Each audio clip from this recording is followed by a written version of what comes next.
Thank you very much for having me, and thank you very much for taking time out of your evening. Can you guys all hear me? Yeah. Okay, I've been coughing and hoofing here a bit. My name's Lana Burnley. I am a realtor, and I have been for about 19 years. I'm also a makeup artist and Arbonne consultant, but most of all, I'm a friend to just about everybody I meet. And it's very important to me, and I'm very grateful to all of you for taking time out of your holiday schedules to join Janet, myself, and everybody else speaking, because I know we are all busy, or you wouldn't be here, right? You are all entrepreneurs. Tonight, I'm going to talk to you about some things that may be a little uncomfortable, because I'm going to talk to you about what part of my journey that I've been through. It involves anatomy, some medical procedures, and some deep, dark feelings. And to me, it's nothing now, but other people, it's like, oh, how can you talk about your breasts? Oh my goodness. Prepare for impact.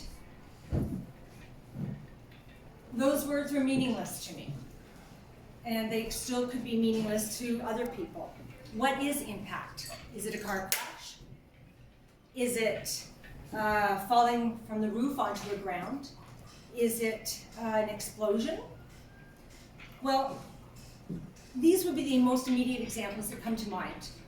But, however, impact is different for everyone. And what's eventful for some people may not be eventful for others. But I think we can all agree that one of the most significant, impactful events for all of us, more or less, would have been 9/11, right? This day was when the world stopped turning. Do you agree? The world stopped turning that day, right? Our hearts still ache for those directly involved in the tragic events and consequences of that day. Now, I think back to something or some time in your life. You think back to something or some time in your life when everything changed.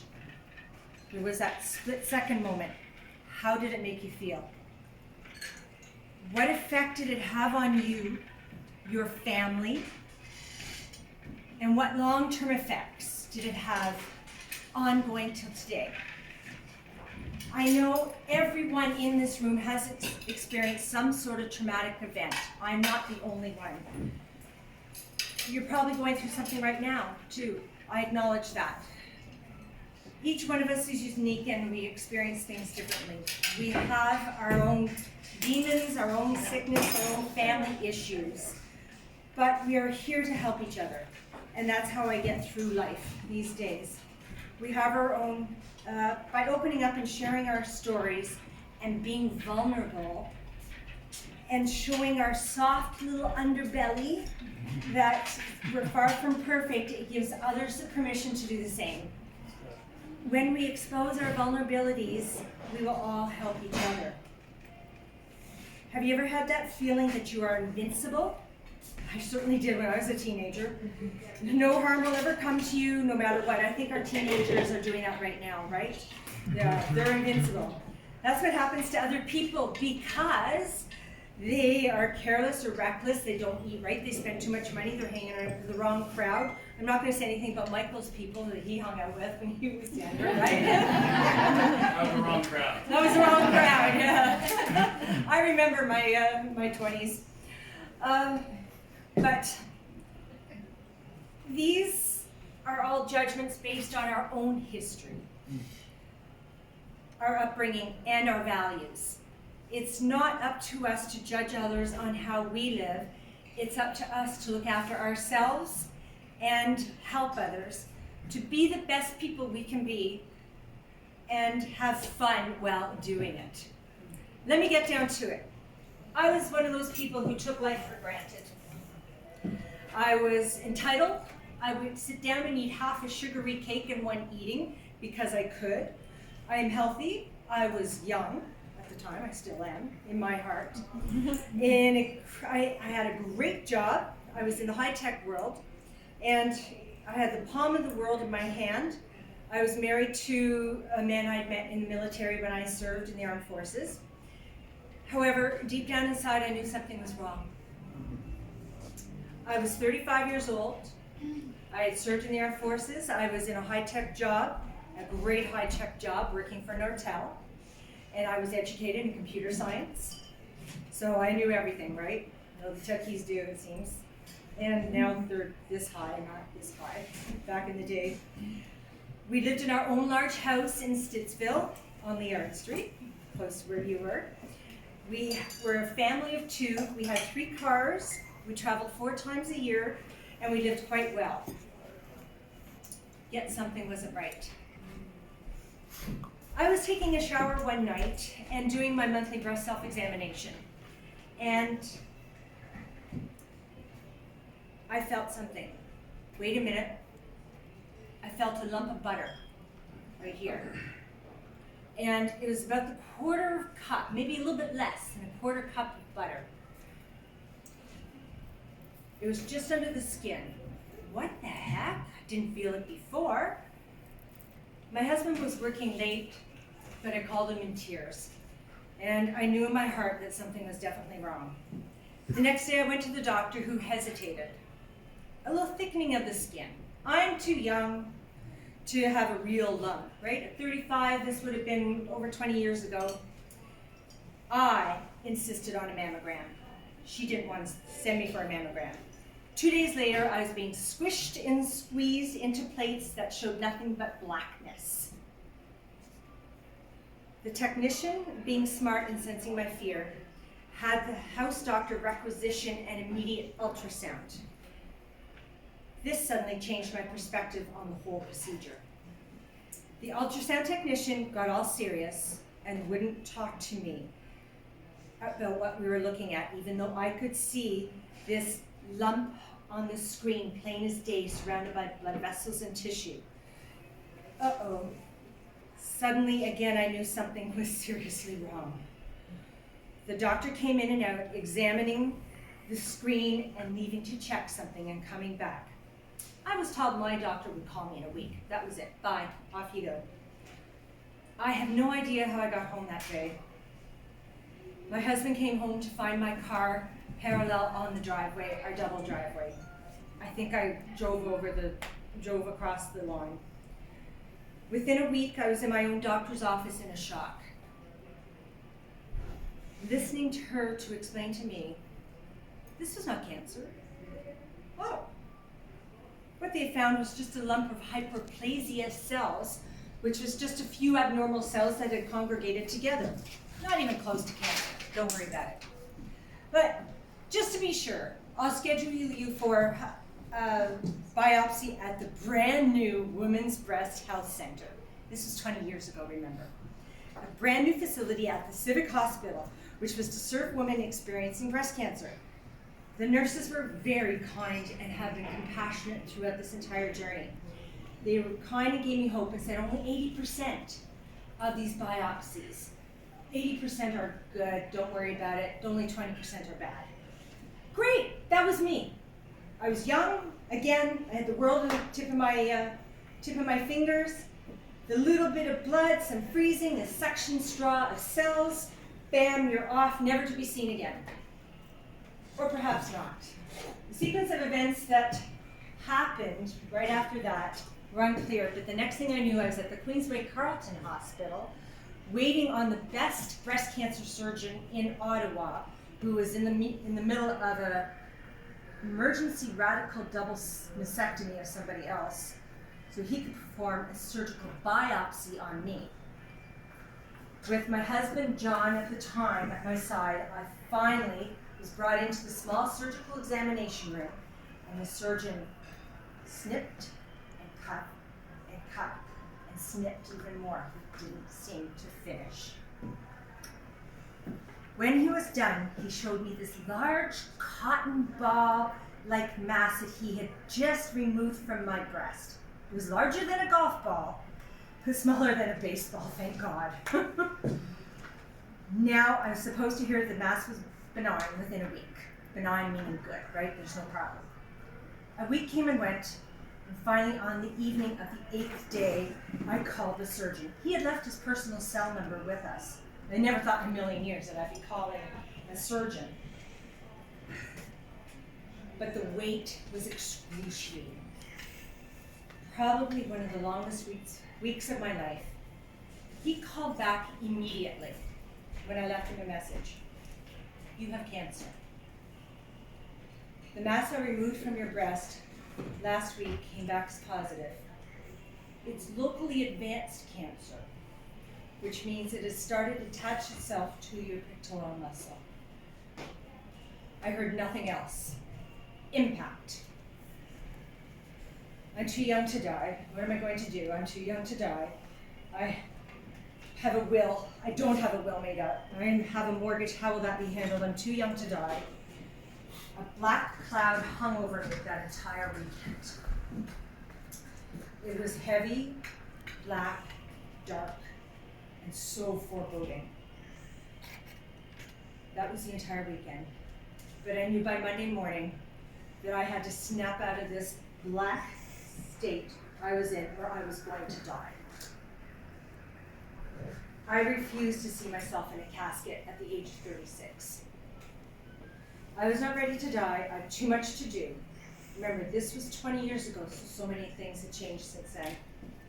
Then started the whirlwind which changed my entire life. I wasn't even waiting for the system to refer me anymore. Let's get this healing process moving now. Nobody is more interested in your health than you. And that is a guarantee, back then and now. I made a phone call after phone call to get the first doctor who would take me and see me.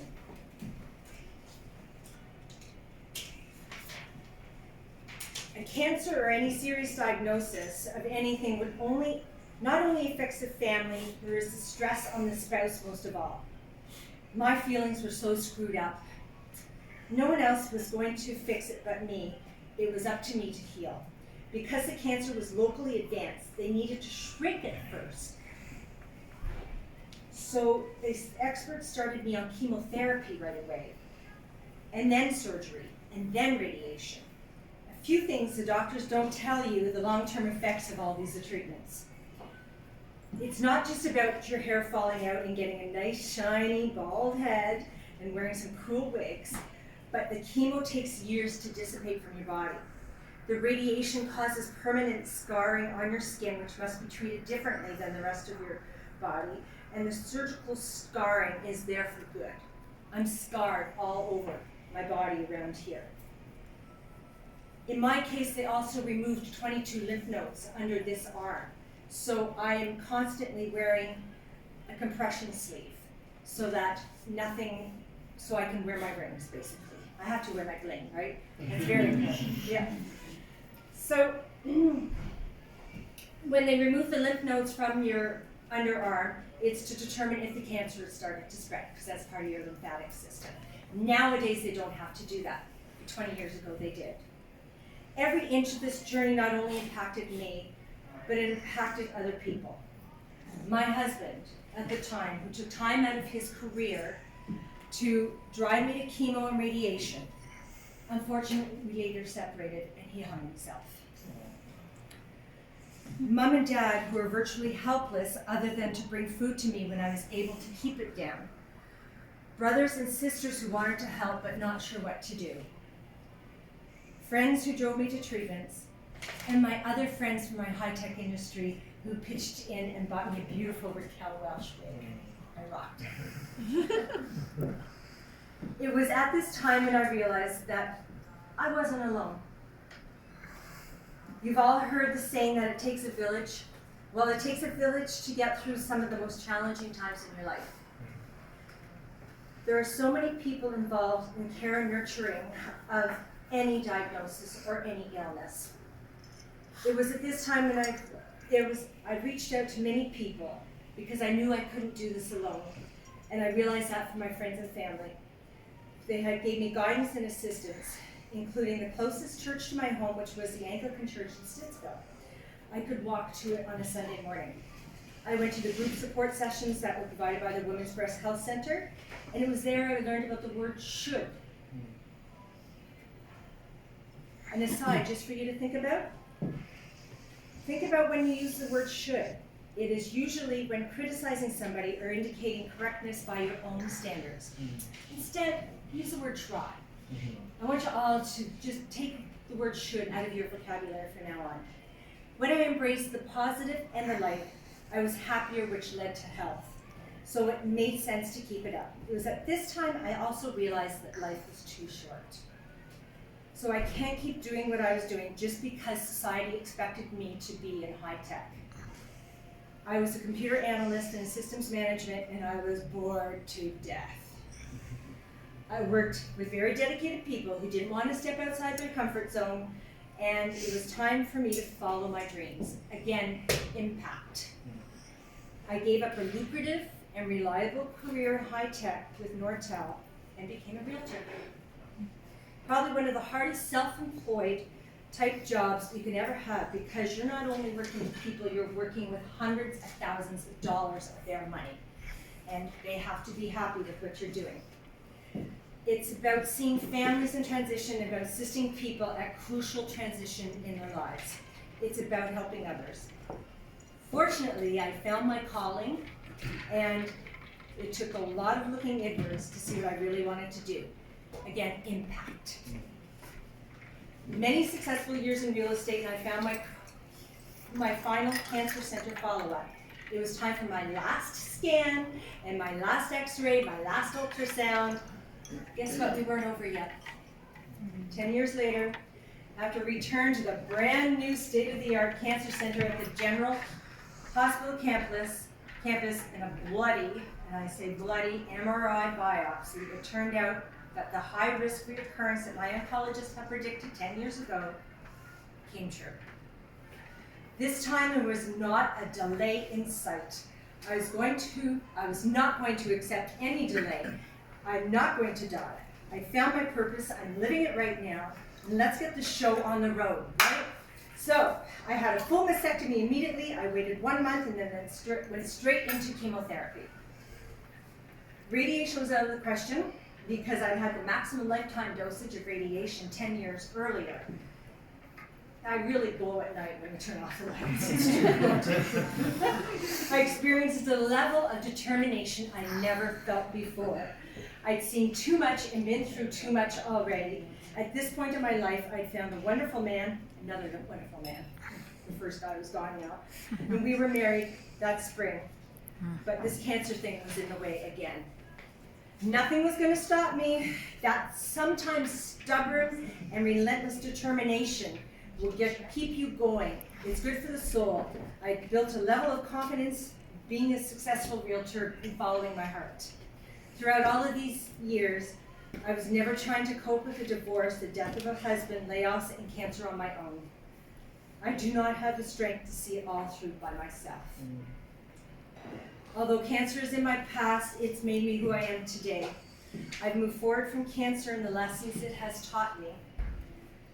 My life, who I am and who I'm supposed to be. There's nothing wrong with the person I was before my first diagnosis, but I've become a better person because of cancer. Yeah, it's true. In a way, it will always be with me in transforming my life, my body, my personality, and I go along with it, and it goes along with me. Take responsibility for your life. Make amends where you have to. Be the person you were meant to be, and not what society expects you to be. Ask about others, but never make it about yourself. It's about them. Happiness is a choice. Thank you, Stephen.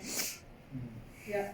It's not about anyone else's responsibility to make you happy. Only you can make yourself happy. You have choices. When you recognize you have choices, you will all live a happier and more fulfilled life. Life is a journey, and what is happening at the moment is happening for you, not to you. We all know that it could and probably will happen to us at some point. Impact. Prepare for your impact. You are worth it. Your family is worth it. I'm wishing you all a Merry Christmas, a Happy New Year, and may 2020 be your best year ever. Thank you.